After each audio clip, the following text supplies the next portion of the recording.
Hello, and welcome to Wiki-On-Tape. Today, I will be reading about Kim Il-sung.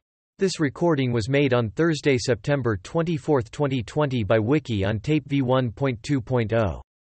Let's get started.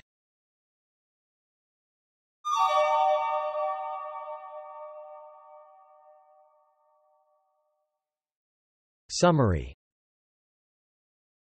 Kim Il-sung or Kim Il-sung was the founder of North Korea, which he ruled from the country's establishment in 1948 until his death in 1994. He held the posts of premier from 1948 to 1972 and president from 1972 to 1994. He was also the leader of the Workers' Party of Korea from 1949 to 1994. Coming to power after the end of Japanese rule in 1945, he authorized the invasion of South Korea in 1950, triggering an intervention in defense of South Korea by the United Nations led by the United States. Following the military stalemate in the Korean War, a ceasefire was signed on 27 July 1953. He was the third longest-serving non-royal head of state government in the 20th century, in office for more than 45 years. Under his leadership, North Korea was established as a communist state with a publicly owned and planned economy.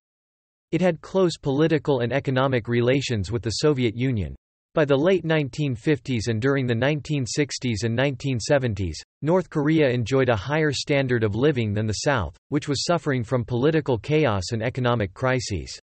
The situation was reversed in the 1980s, as a newly stable South Korea became an economic powerhouse which was fueled by Japanese and American investment, military aid and internal economic development, while North Korea stagnated and then declined during the same period. Differences emerged between North Korea and the Soviet Union, chief among them was Kim Il-sung's philosophy of Juche, which focused on Korean nationalism, self-reliance and socialism. Despite this, the country received funds, subsidies and aid from the USSR until the dissolution of the USSR in 1991. The resulting loss of economic aid adversely affected the North's economy, causing widespread famine in 1994. During this period, North Korea also remained critical of the United States Defense Forces' presence in the region, which it considered imperialist, having seized the American ship USS Pueblo in 1968, which was part of an infiltration and subversion campaign to reunify the peninsula under North Korea's rule. He outlived Joseph Stalin by 4 decades and Mao Zedong by almost 2 and remained in power during the terms of office of 6 South Korean presidents, 10 U.S. presidents and the reigns of British monarchs George VI and later his daughter Elizabeth II. Known as the Great Leader, he established a personality cult which dominates domestic politics in North Korea. At the 6th WPK Congress in 1980, his oldest son Kim Jong-il was elected to be a presidium member and chosen to be his successor. Kim Il-sung's birthday is a public holiday in North Korea called the Day of the Sun. In 1998, Kim Il-sung was declared eternal president of the republic. Controversy about origins. Controversy surrounds Kim's life before the founding of North Korea, with some labeling him an imposter. Several sources indicate that the name, Kim Il-sung, had previously been used by a prominent early leader of the Korean resistance, Kim Kyung-cheon. The Soviet officer Grigory Mekler, who worked with Kim during the Soviet occupation, said that Kim assumed this name from a former commander who had died. However, historian Andrei Lankov has argued that this is unlikely to be true. Several witnesses knew Kim before and after his time in the Soviet Union, including his superior, Jo Baojong, who dismissed the claim of a second Kim in his diaries. Historian Bruce Cummings pointed out that Japanese officers from the Kwantung Army have attested to his fame as a resistance figure. Historians generally accept the view that, while Kim's exploits were exaggerated by the personality cult which was built around him, he was a significant guerrilla leader. Family background. He was born to Kim Hyung-jik and Kong Pan-sok, who gave him the name Kim Song-ju. Kim also had 2 younger brothers, Cheol-chu and Kim Yong-ju. Kim's family is said to have originated from Jeonju, North Jeolla Province. His great-grandfather, Kim Ung-yu, settled in Mangyongdae in 1860. Kim is reported to have been born in the small village of Mangyungbong near Pyongyang on 15 April 1912.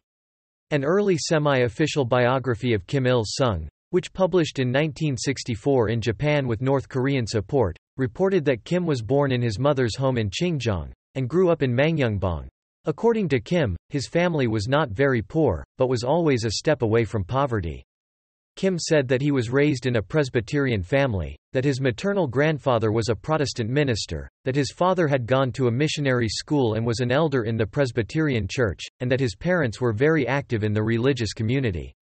According to the official version, Kim's family participated in anti-Japanese activities, and in 1920, they fled to Manchuria. Like most Korean families, they resented the Japanese occupation of the Korean peninsula, which began on 29 August 1910.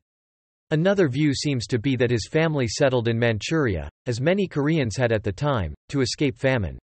Nonetheless, Kim's parents, especially Kim's mother Kong Ban-suk, played a role in the anti-Japanese struggle that was sweeping the peninsula. Their exact involvement, whether their cause was missionary, nationalist, or both, is unclear nevertheless. Still, Japanese repression of opposition was brutal, resulting in the arrest and detention of more than 52,000 Korean citizens in 1912 alone. This repression forced many Korean families to flee Korea and settle in Manchuria. Communist and guerrilla activities. In October 1926, Kim founded the Down with Imperialism Union. Kim attended Hwasong Military Academy in 1926, but finding the academy's training methods outdated, he quit in 1927. From that time, he attended Yuan Middle School in China's Jilin province up to 1930, where he rejected the feudal traditions of older generation Koreans and became interested in communist ideologies. His formal education ended when the police arrested and jailed him for his subversive activities. At 17, Kim had become the youngest member of an underground Marxist organization with fewer than 20 members, led by Ho So, who belonged to the South Manchurian Communist Youth Association. The police discovered the group 3 weeks after it formed in 1929, and jailed Kim for several months.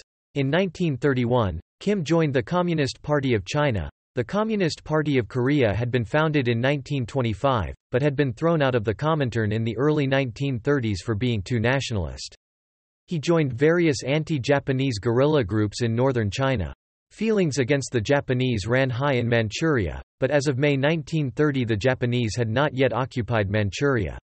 On 30 May 1930, a spontaneous violent uprising in eastern Manchuria arose in which peasants attacked some local villages in the name of resisting Japanese aggression. The authorities easily suppressed this unplanned, reckless and unfocused uprising. Because of the attack, the Japanese began to plan an occupation of Manchuria. In a speech before a meeting of Young Communist League delegates on 20 May 1931 in Yenchi County in Manchuria, Kim warned the delegates against such unplanned uprisings as the 30th of May 1930 uprising in eastern Manchuria. 4 months later, on 18 September 1931, the Mukden incident occurred, in which a relatively weak dynamite explosive charge went off near a Japanese railroad in the town of Mukden in Manchuria. Although no damage occurred, the Japanese used the incident as an excuse to send armed forces into Manchuria and to appoint a puppet government. In 1935, Kim became a member of the Northeast Anti-Japanese United Army, a guerrilla group led by the Communist Party of China. Kim was appointed the same year to serve as political commissar for the 3rd Detachment of the 2nd Division, consisting of around 160 soldiers. Here Kim met the man who would become his mentor as a communist, Wei Jungmin, Kim's immediate superior officer, who served at the time as chairman of the political committee of the Northeast Anti-Japanese United Army. Wei reported directly to Kong Sheng, a high-ranking party member close to Mao Zedong in Yan'an, until Wei's death on 8 March 1941. In 1935, Kim took the name Kim Il-sung, meaning, Kim become the son. Kim was appointed commander of the 6th Division in 1937, at the age of 24, controlling a few hundred men in a group that came to be known as Kim Il-sung's Division. While commanding this division, he executed a raid on Pachonbo, on 4 June 1937. Although Kim's division only captured the small Japanese-held town just within the Korean border for a few hours, it was nonetheless considered a military success at this time, when the guerrilla units had experienced difficulty in capturing any enemy territory. This accomplishment would grant Kim some measure of fame among Chinese guerrillas, and North Korean biographies would later exploit it as a great victory for Korea.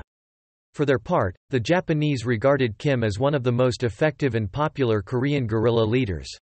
He appeared on Japanese wanted lists as the Tiger. The Japanese Maeda unit was sent to hunt him in February 1940. Later in 1940, the Japanese kidnapped a woman named Kim Hae-sun, believed to have been Kim Il-sung's first wife. After using her as a hostage to try to convince the Korean guerrillas to surrender, she was killed.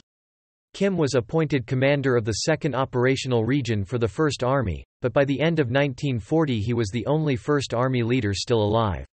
Pursued by Japanese troops, Kim and what remained of his army escaped by crossing the Amur River into the Soviet Union. Kim was sent to a camp at Vyatskoye near Khabarovsk, where the Soviets retrained the Korean Communist guerrillas. In August 1942, Kim and his army were assigned to a special unit which belonged to the Soviet Red Army. Kim's immediate superior was Jo Baojung. Kim became a major in the Soviet Red Army and served in it until the end of World War II in 1945. Return to Korea. The Soviet Union declared war on Japan on 8 August 1945, and the Red Army entered Pyongyang on 24 August 1945. Stalin had instructed Lavrenti Beria to recommend a communist leader for the Soviet-occupied territories, and Beria met Kim several times before recommending him to Stalin. Kim arrived in the Korean port of Wonsan on 19 September 1945 after 26 years in exile. According to Leonid Vassin, an officer with the Soviet MVD, Kim was essentially created from zero. For one, his Korean was marginal at best. He only had 8 years of formal education, all of it in Chinese. He needed considerable coaching to read a speech at a Communist Party Congress 3 days after he arrived. In December 1945, the Soviets installed Kim as chairman of the North Korean branch of the Korean Communist Party. Originally, the Soviets preferred Cho Man-sik to lead a Popular Front government, but Cho refused to support a UN-backed trusteeship and clashed with Kim. General Terentchii Shtakov, who led the Soviet occupation of Northern Korea, supported Kim over Pak Hun-yong to lead the Provisional People's Committee for North Korea on 8 February 1946. As chairman of the committee, Kim was the top Korean administrative leader in the North, though he was still de facto subordinate to General Shtakov until the Chinese intervention in the Korean War. To solidify his control, Kim established the Korean People's Army, aligned with the Communist Party, and he recruited a cadre of guerrillas and former soldiers who had gained combat experience in battles against the Japanese and later against nationalist Chinese troops. Using Soviet advisors and equipment, Kim constructed a large army skilled in infiltration tactics and guerrilla warfare. Prior to Kim's invasion of the South in 1950, which triggered the Korean War, Stalin equipped the KPA with modern, Soviet-built medium tanks, trucks, artillery, and small arms.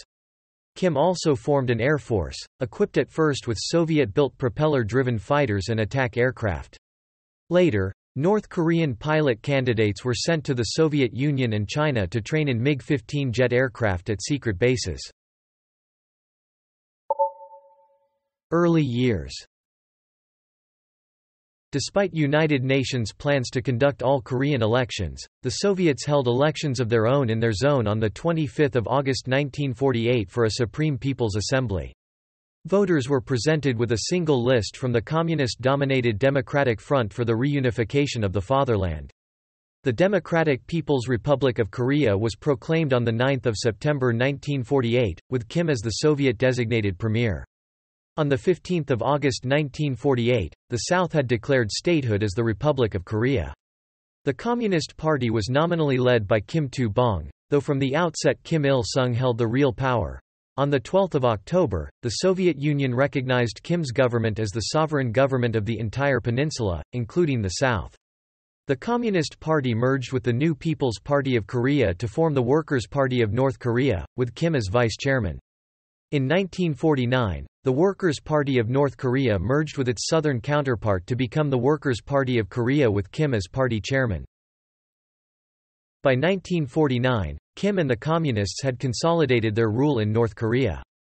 Around this time, Kim began promoting an intense personality cult. The first of many statues of him appeared, and he began calling himself Great Leader. In February 1946, Kim Il-sung decided to introduce a number of reforms. Over 50% of the arable land was redistributed, an 8-hour workday was proclaimed, and all heavy industry was to be nationalized. There were improvements in the health of the population after he nationalized healthcare and made it available to all citizens. Korean War. Archival material suggests that North Korea's decision to invade South Korea was Kim's initiative, not a Soviet one. Evidence suggests that Soviet intelligence, through its espionage sources in the U.S. government and British CIS, had obtained information on the limitations of U.S. atomic bomb stockpiles as well as defense program cuts, leading Stalin to conclude that the Truman administration would not intervene in Korea. China acquiesced only reluctantly to the idea of Korean reunification after being told by Kim that Stalin had approved the action. The Chinese did not provide North Korea with direct military support until United Nations troops, largely U.S. forces, had nearly reached the Yalu River late in 1950. At the outset of the war in June and July, North Korean forces captured Seoul and occupied most of the south, save for a small section of territory in the southeast region of the south that was called the Pusan Perimeter. But in September, the North Koreans were driven back by the U.S.-led counterattack that started with the UN landing in Incheon, followed by a combined South Korean-US UN offensive from the Pusan perimeter. By October, UN forces had retaken Seoul and invaded the north to reunify the country under the South. On 19 October, US and South Korean troops captured Pyongyang, forcing Kim and his government to flee north, first to Sinwiju and eventually into Kanghae. On 25 October 1950, after sending various warnings of their intent to intervene if UN forces did not halt their advance, Chinese troops in the thousands crossed the Yalu River and entered the war as allies of the KPA. There were nevertheless tensions between Kim and the Chinese government. Kim had been warned of the likelihood of an amphibious landing at Incheon, which was ignored. There was also a sense that the North Koreans had paid little in war compared to the Chinese who had fought for their country for decades against foes with better technology. The UN troops were forced to withdraw and Chinese troops retook Pyongyang in December and Seoul in January 1951. In March, UN forces began a new offensive, retaking Seoul and advanced north once again, halting at a point just north of the 38th parallel. After a series of offensives and counter-offensives by both sides, followed by a grueling period of largely static trench warfare that lasted from the summer of 1951 to July 1953, the front was stabilized along what eventually became the permanent, armistice line, of 27 July 1953. Over 2.5 million people died during the Korean War. Chinese and Russian documents from that time reveal that Kim became increasingly desperate to establish a truce, since the likelihood that further fighting would successfully unify Korea under his rule became more remote with the UN and US presence. Kim also resented the Chinese taking over the majority of the fighting in his country, with Chinese forces stationed at the center of the front line, and the Korean People's Army being mostly restricted to the coastal flanks of the front. Consolidating power. With the end of the Korean War, despite the failure to unify Korea under his rule, Kim Il-sung proclaimed the war a victory in the sense that he had remained in power in the north. However, the three-year war left North Korea devastated, and Kim immediately embarked on a large reconstruction effort. He launched a 5-year national economic plan to establish a command economy, with all industry owned by the state and all agriculture collectivized. The economy was focused on heavy industry and arms production. By the 1960s, North Korea briefly enjoyed a standard of living higher than the South, which was fraught with political instability and economic crises. Both South and North Korea retained huge armed forces to defend the 1953 demilitarized zone, and U.S. forces remained in the South. In the ensuing years, Kim established himself as an independent leader of international communism. In 1956, he joined Mao in the anti-revisionist camp, which did not accept Nikita Khrushchev's program of de-Stalinization, yet he did not become a Maoist himself. At the same time, he consolidated his power over the Korean Communist movement. Rival leaders were eliminated. Pak Hun-yong, leader of the Korean Communist Party, was purged and executed in 1955. Cho Chong-ik appears to have been purged as well. The 1955 Juche speech, which stressed Korean independence, debuted in the context of Kim's power struggle against leaders such as Pak, who had Soviet backing. This was little noticed at the time until state media started talking about it in 1963. Kim Il-sung's cult of personality had initially been criticized by some members of the government. The North Korean ambassador to the USSR, Lee Sang-jo, a member of the Yan'an faction, reported that it had become a criminal offense to so much as write on Kim's picture in a newspaper and that he had been elevated to the status of Marx, Lenin, Mao, and Stalin in the communist pantheon. He also charged Kim with rewriting history so it would appear as if his guerrilla faction had single-handedly liberated Korea from the Japanese, completely ignoring the assistance of the Chinese People's Volunteers. In addition, Lee stated that in the process of agricultural collectivization, grain was being forcibly confiscated from the peasants, leading to, at least 300 suicides, and he also stated that Kim made nearly all major policy decisions and appointments himself. Lee reported that over 30,000 people were in prison for completely unjust and arbitrary reasons which were as trivial as not printing Kim Il-sung's portrait on sufficient quality paper or using newspapers with his picture to wrap parcels. Grain confiscation and tax collection were also conducted with force, which consisted of violence, beatings, and threats of imprisonment. During the 1956 August faction incident, Kim Il-sung successfully resisted Soviet and Chinese efforts to depose him in favor of pro-Soviet Koreans or Koreans who belonged to the pro-Chinese Yan'an faction. The last Chinese troops withdrew from the country in October 1958, which is the consensus as the latest date when North Korea became effectively independent, though some scholars believe that the 1956 August incident demonstrated North Korea's independence. During his rise and consolidation of power, Kim created the Songbun caste system, which divided the North Korean people into three groups. Each person was classified as belonging to the core, wavering, or hostile class, based on his or her political, social, and economic background, a system which persists today.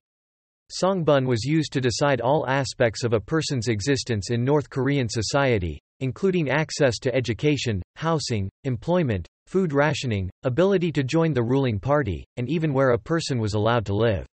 Large numbers of people from the so-called hostile class, which included intellectuals, landowners, and former supporters of Japan's occupying government during World War II, were forcibly relocated to the country's isolated and impoverished northern provinces. When years of famine ravaged the country in the 1990s, those people who lived in its marginalized and remote communities were hardest hit. During his rule, North Korea was responsible for widespread human rights abuses. Kim Il-sung punished real and perceived dissent through purges which included public executions and enforced disappearances. Not only dissenters but their entire extended families were reduced to the lowest Songbun rank, and many of them were relocated to a secret system of political prison camps. These camps are Kwan-liso, a part of Kim's vast network of abusive penal and forced labor institutions, were fenced and heavily guarded colonies in mountainous areas of the country, where prisoners were forced to perform back-breaking labor such as logging, mining, and picking crops. Most prisoners were held in these camps for life, and their living and working conditions in them were often deadly. For example, prisoners were nearly starved to death, denied medical care, denied proper housing and clothes, subjected to sexual violence, regularly mistreated, tortured and executed by guards. Later rule. Despite his opposition to de-Stalinization, Kim never officially severed relations with the Soviet Union, and he did not take part in the Sino-Soviet split. After Khrushchev was replaced by Leonid Brezhnev in 1964, Kim's relations with the Soviet Union became closer. At the same time, Kim was increasingly alienated by Mao's unstable style of leadership, especially during the Cultural Revolution in the late 1960s. Kim in turn was denounced by Mao's Red Guards. At the same time, Kim reinstated relations with most of Eastern Europe's communist countries, primarily with Erich Honecker's East Germany and Nicolae Ceausescu's Romania. Ceausescu, in particular, was heavily influenced by Kim's ideology, and the personality cult which grew around him in Romania was very similar to that of Kim. However, Albania's Enver Hoxha was a fierce enemy of the country and Kim Il-sung, writing in June 1977 that, genuine Marxist-Leninists, will understand that the ideology which is guiding the Korean Workers' Party and the Communist Party of China is revisionist, and later that month he added that, in Pyongyang, I believe that even Tito will be astonished at the proportions of the cult of his host Kim Il-sung, which has reached a level unheard of anywhere else, either in past or present times, let alone in a country which calls itself socialist. He further claimed that, the leadership of the Communist Party of China has betrayed the working people. In Korea, too, we can say that the leadership of the Korean Workers' Party is wallowing in the same waters, and claimed that Kim Il-sung was begging for aid from other countries, especially among the Eastern Bloc and non-aligned countries like Yugoslavia. As a result, relations between North Korea and Albania would remain cold and tense right up until Hoxha's death in 1985. Although a resolute anti-communist, Zaire's Mobutu Sese Seko was also heavily influenced by Kim's style of rule. At the same time, Kim was establishing an extensive personality cult. Kim developed the policy and ideology of Juche in opposition to the idea of North Korea as a satellite state of China or the Soviet Union. In the 1960s, Kim became impressed with the efforts of North Vietnamese leader Ho Chi Minh to reunify Vietnam through guerrilla warfare and thought that something similar might be possible in Korea.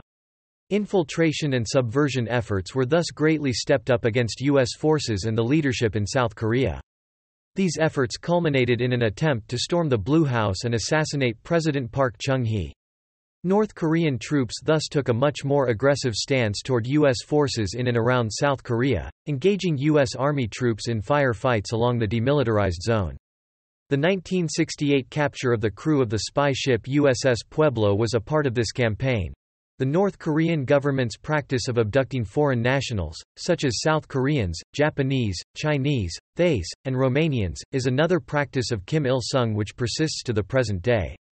Kim Il-sung planned these operations to seize persons who could be used to support North Korea's overseas intelligence operations, or those who had technical skills to maintain the socialist state's economic infrastructure in farms, construction, hospitals, and heavy industry. According to the Korean War Abductees Family Union, those abducted by North Korea after the war included 2,919 civil servants, 1,613 police, 190 judicial officers and lawyers, and 424 medical practitioners. In the hijacking and seizure of Korean Airlines Flight YS-11 in 1969 by North Korean agents, the pilots and mechanics, and others with specialized skills, were the only ones never permitted to return to South Korea.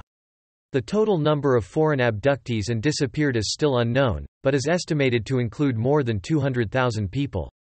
The vast majority of disappearances occurred or were linked to the Korean War, but hundreds of South Koreans and Japanese people were abducted during the 1960s and 1980s.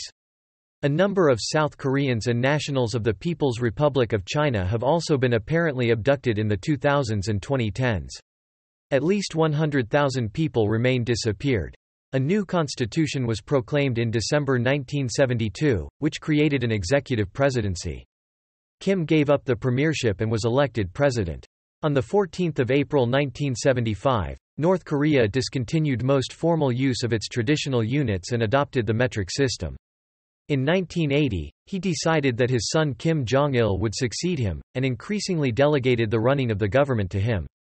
The Kim family was supported by the army, due to Kim Il-sung's revolutionary record and the support of the veteran defense minister, Oh Chin-yu. At the Sixth Party Congress in October 1980, Kim publicly designated his son as his successor. In 1986, a rumor spread that Kim had been assassinated, making the concern for Jong-il's ability to succeed his father actual. Kim dispelled the rumors, however, by making a series of public appearances. It has been argued, however, that the incident helped establish the order of succession, the first patrilineal in a communist state, which eventually would occur upon Kim Il-sung's death in 1994. From about this time, North Korea encountered increasing economic difficulties. South Korea became an economic powerhouse fueled by Japanese and American investment, military aid, and internal economic development, while North Korea stagnated and then declined in the 1980s. The practical effect of Juche was to cut the country off from virtually all foreign trade in order to make it entirely self-reliant. The economic reforms of Deng Xiaoping in China from 1979 onward meant that trade with the moribund economy of North Korea held decreasing interest for China. The revolutions of 1989 in Eastern Europe and the Soviet Union, from 1989 to 1992, completed North Korea's virtual isolation. These events led to mounting economic difficulties because Kim refused to issue any economic or political reforms. As he aged, starting in the 1970s, Kim developed a calcium deposit growth on the right side of the back of his neck. It was long believed that its close proximity to his brain and spinal cord made it inoperable. However, Juan Reynaldo Sanchez, a defected bodyguard for Fidel Castro who met Kim in 1986, wrote later that it was Kim's own paranoia that prevented it from being operated on. Because of its unappealing nature, North Korean reporters and photographers were required to photograph Kim while standing slightly to his left in order to hide the growth from official photographs and newsreels. Hiding the growth became increasingly difficult as the growth reached the size of a baseball by the late 1980s. To ensure a full succession of leadership to his son and designated successor Kim Jong-il, Kim turned over his chairmanship of North Korea's National Defense Commission, the body mainly responsible for control of the armed forces as well as the supreme commandership of the country's now million-man-strong military force, the Korean People's Army, to his son in 1991 and 1993. So far, the elder Kim, even though he is dead, has remained the country's president, the general secretary of its ruling Workers' Party of Korea, and the chairman of the party's Central Military Commission, the party's organization that has supreme supervision and authority over military matters. In early 1994, Kim began investing in nuclear power to offset energy shortages brought on by economic problems. This was the first of many nuclear crises. On 19 May 1994, Kim ordered spent fuel to be unloaded from the already disputed nuclear research facility in Yongbyon. Despite repeated chiding from Western nations, Kim continued to conduct nuclear research and carry on with the uranium enrichment program. In June 1994, former U.S. President Jimmy Carter traveled to Pyongyang in an effort to persuade Kim to negotiate with the Clinton administration over its nuclear program. To the astonishment of the United States and the International Atomic Energy Agency, Kim agreed to halt his nuclear research program and seemed to be embarking upon a new opening to the West. Death.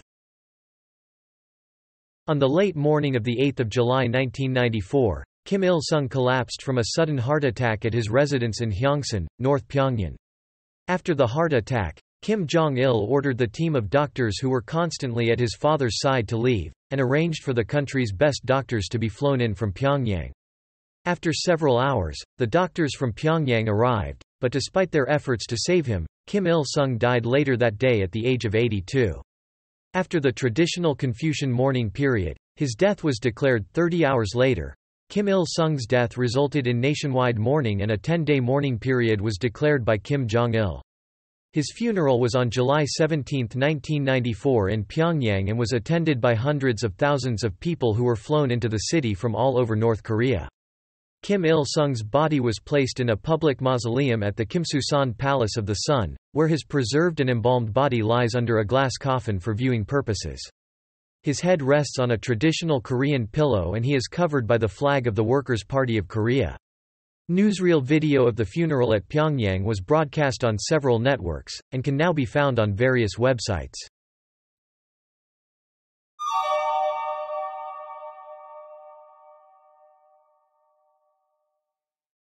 Personal life. Kim Il-sung married twice.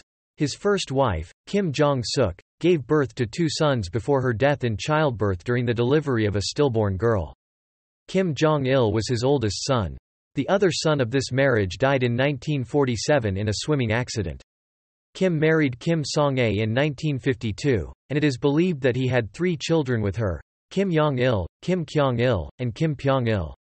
Kim Pyong-il was prominent in Korean politics until he became ambassador to Hungary.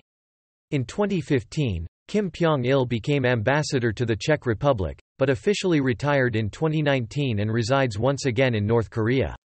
Kim was reported to have had other children with women who he was not married to. They included Kim Hyun-nam.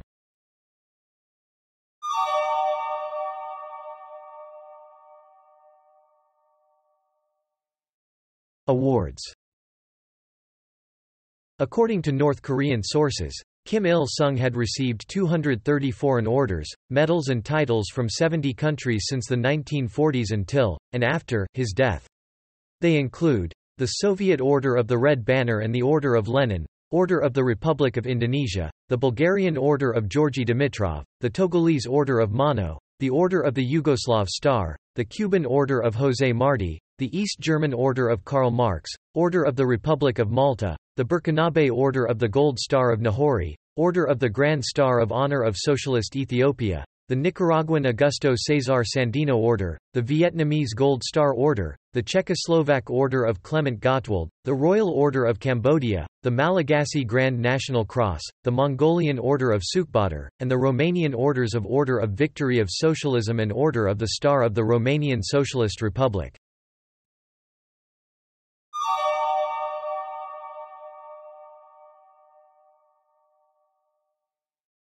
Legacy.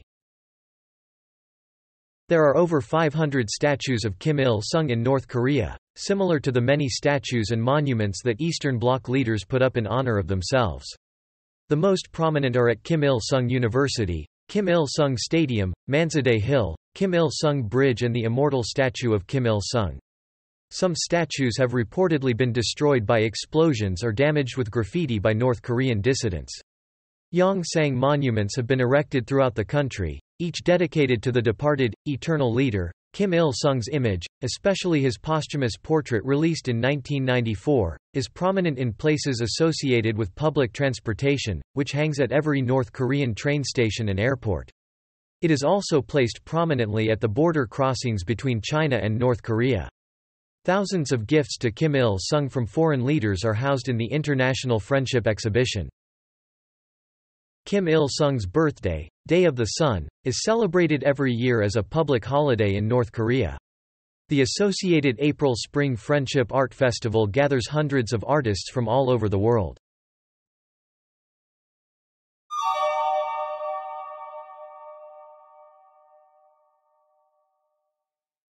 Works. Kim Il-sung was the author of many works. According to North Korean sources, these amount to approximately 10,800 speeches, reports, books, treatises, and others. Some, such as the 100-volume complete collection of Kim Il-sung's works, are published by the Workers' Party of Korea Publishing House. Shortly before his death, he published an 8-volume autobiography, With the Century. According to official North Korean sources, Kim Il-sung was the original writer of many plays and operas. One of these, The Flower Girl, a revolutionary theatrical opera, was adapted into a locally produced feature film in 1972. Thanks for listening to Wiki-On-Tape. I hope you drop by again sometime. Goodbye.